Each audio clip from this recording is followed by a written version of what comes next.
আপনাদের যে মনের মানুষ সে আপনাদের জন্য কি ভাবছে, তো অবশ্যই পজিটিভ থাকবে এবং ভিডিওর সাথে রেজোনেট করার জন্য এনার্জি অবশ্যই স্ক্রিনে ডেভেলপ করতে ভুলবেন না। এসে দেখে নিন যে তোমাদের পার্টনারদের কারেন্ট থট তোমাদের জন্য কি আছে। পজিটিভ থাকবে।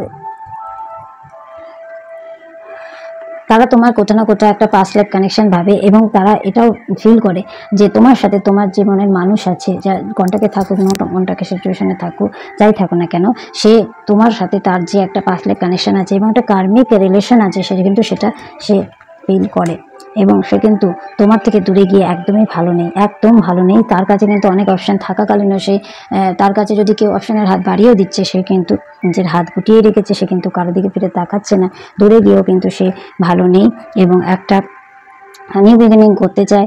নিউ বিগিনিং করার একটা এনার্জি তার মধ্যে আমি দেখতে পাচ্ছি। সে তোমার সাথে একটা কমিটমেন্ট করতে চায় এবং তোমায় কমিটমেন্ট দিতে চায় একটা ম্যারেজ করার জন্য এবং তোমার প্রতি একটা অ্যাট্রাকশন আছে, একটা ফায়ার এনার্জি আছে। কোথাও না কোথাও দূরে গিয়েও তোমার কথা সে সবসময় কিন্তু ভেবে চলেছে এবং তোমার দিকে কিন্তু খুব তাড়াতাড়ি সে ফিরে আসতে চায়। সেই থার্ড পার্টির কাছে থাকলেও কিন্তু তোমার সাথে সে ফিরে আসতে চায় এবং তোমাকে কিন্তু একটা ম্যারেজের জন্য একটা প্রপোজাল দিতে চায়। পজিটিভ থাকবে এবং রিডিংটার সাথে রেজোনেট করার জন্য থ্যাংক ইউ ইউনিভার্স। কথা দেখতে বলবে না। Thank you.